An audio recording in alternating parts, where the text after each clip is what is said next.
Let's take a look at what's happening weather-wise as we get closer and closer to the weekend. We're halfway through the work week. Here's the big picture pattern right now. We're going to see the area of high pressure that's off the coast taking over to some extent tomorrow, which means a lot of sunshine, a little breezy as it squeezes the atmosphere overhead, but we are going to see some more changes farther down the line. With full sunshine in place tomorrow, all the solar panels across the Bay Area are going to be soaking up that sunshine. Really no fog at all to start the day, even higher solar power generation on Thursday, but then some clouds return to the forecast by Friday, and that knocks those numbers down a bit. We'll talk more about those clouds and their impact on our weather as we get a little bit farther down the line of the forecast. Right now, seeing lots of sunshine over the Santa Clara Valley. Temperature stands at 71 degrees in San Jose. Upper 60s around the Bay, otherwise low to mid 70s farther inland. Those numbers will drop off later on tonight. Some of the cooler spots even dipping all the way down to the mid to upper 40s, which isn't that cool for the middle of October. A lot of low to mid 50s on the map by early tomorrow morning. A comfortably cool start, but then a big warm up in store for us. Let's take a look at those forecast high temperatures for tomorrow,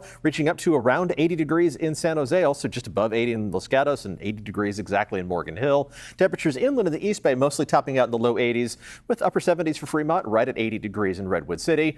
Around the Bay, low to mid 70s in San Francisco and Oakland. Half Moon Bay topping out in the upper 60s. And for the North Bay, we're talking about temperatures very similar to those other inland parts of the Bay Area, mostly around or maybe just a little bit above 80 degrees. Forecasting low 80s for high temperatures in Napa tomorrow afternoon with high right at 80 degrees in Novato during the afternoon on Thursday, just below 80 degrees for one of the cooler spots in Petaluma. Let's take a look at the forecast as we get a little bit farther down the line with the chance of maybe a little bit of drizzle headed our way. Additional cloud cover, mentioned that earlier. That's going to be arriving already tomorrow night, but it's not going to yield much of a chance of actual rain showers. We're just talking about clouds to begin the day on Friday. Little break in between systems. There's that chance of rain hanging out the coast. It looks impressive as we freeze the maps here by midday on Friday.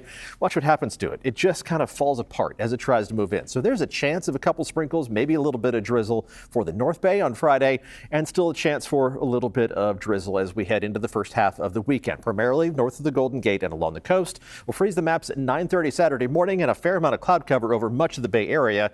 Why 9:30 on Saturday morning? Because that's when the next solar eclipse is going to be peaking. The partial eclipse begins just after 8 o'clock in the morning. It's not going to be a total eclipse for us because we're not in that path that has the maximum eclipse, and it's not going to be a total eclipse anywhere because the moon is a little bit farther away at this point in its cycle, and that means it's going to be an annular eclipse, a ring of fire eclipse. Best visibility is going to be inland of the East Bay and the Santa Clara Valley. That's going to be around 9:19 on Saturday morning, and you will need eclipse glasses for this one. Let's take a look at the 7-day forecast, and we'll bring in our cylinders here that Liz was talking about. Temperatures going to be warm tomorrow inland in the low 80s for the most part, but then cooling down a little bit with that additional cloud cover Friday and Saturday. A little bounce back on Sunday, back to slightly cooler temperatures Monday and Tuesday. More of a warm up farther down the line. We'll take a look at the 10-day outlook inland coming up at 5:30, but it's a similar up and down pattern around the bay, just maybe not quite as much variation. Temperatures mostly running in the low to mid 70s. More cloud cover on Friday and Saturday with the best chance of any drizzle adding up to anything more than a trace of moisture is going to be along the coast on Saturday. Maybe some spots north of the Golden Gate, some of the higher elevation locations could pick up a little bit of that moisture as well, but otherwise no significant rain chances in the extended forecast.